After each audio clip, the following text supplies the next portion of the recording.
You know, as summer vacations end and the interest rates continue their upward climb, the Denver real estate market is stepping into the realm of total unpredictability. You know, with inflation climbing, interest rates climbing, and now there's a whisper of perhaps no recession, there's a lot happening that could impact your next move. So stay tuned, because by the time we wrap up this video, you'll walk away with a much clearer understanding of what's happening in the current Denver real estate market. Let's dive right in. Last month, SMEDRA, that's the South Metro Denver Realtor Association, which covers the 7 counties that make up the Denver metro area, reported 3,586 closed listings. Now that's down 14.1% from this time last year. However, despite this dip, the number of pending sales only dropped by 2.8%. And that's signaling that the demand is remaining surprisingly strong during the summertime months when people go on family vacations and then work on getting the kids ready for the upcoming school year. New listings were down 24% year over year and down 36% from July of 2020,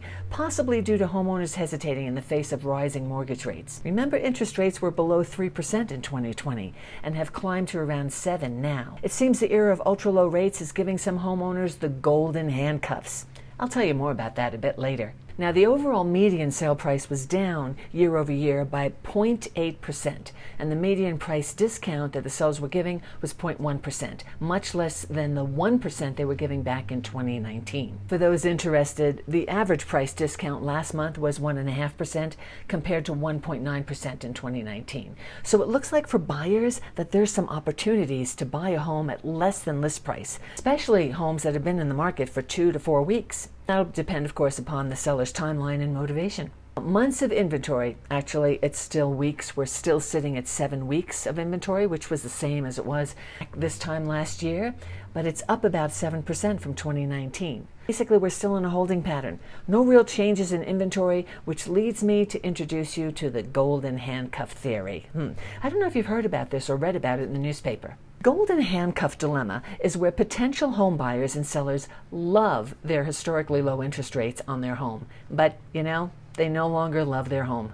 To give you some context, approximately 91.8% of the mortgages in the U.S. right now are under 6%, while 82.4% are under 5%. Rates currently approaching 7%. You can see the dilemma these people have. Plus, add to that, many would-be home buyers are in a position where they're going to need to sell their current home before they can buy the next one.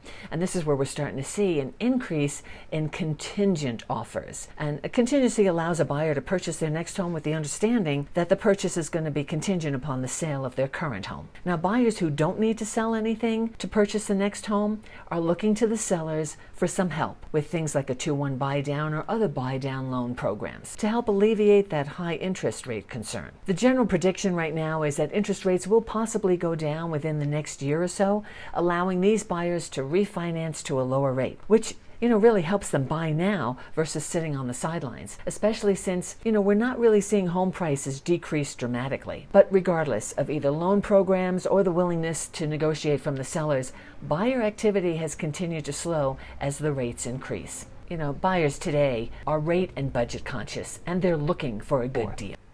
And this is showing up as buyers are more confident offering under list price and asking for seller concessions to help them, like buying down the interest rate, fixing things up, or even accepting a contingency on their current home. We've seen that in the numbers this summer as seller concessions increased from 29.2% last year to 48% this year, and they average around $7,295.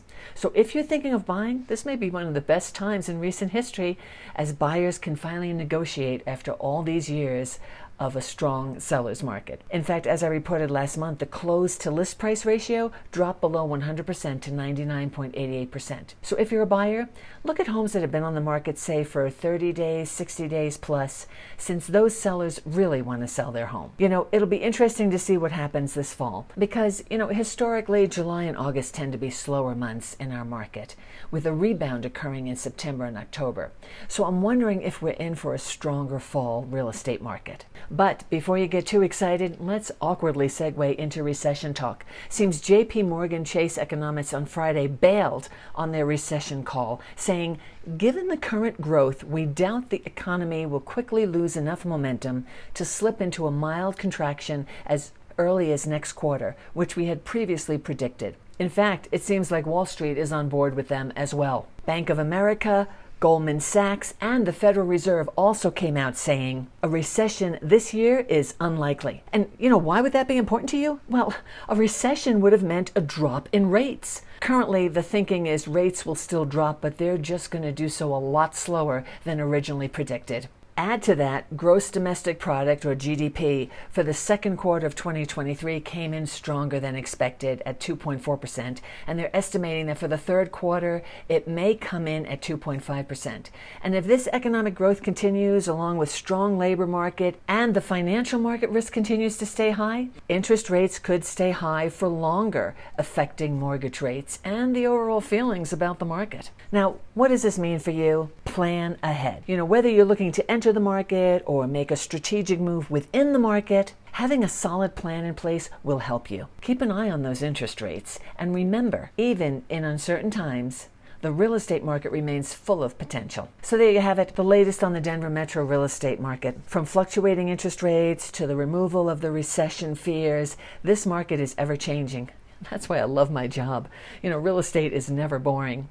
Hi, my name's Peggy Dursthoff at Live Denver Suburbs, powered by HomeSmart. And if you found this information valuable, you might enjoy this video over here, where I talk about the 7 common regrets buyers have when buying a house and how to avoid them. Thank you so much for watching, and I'll see you on the next video.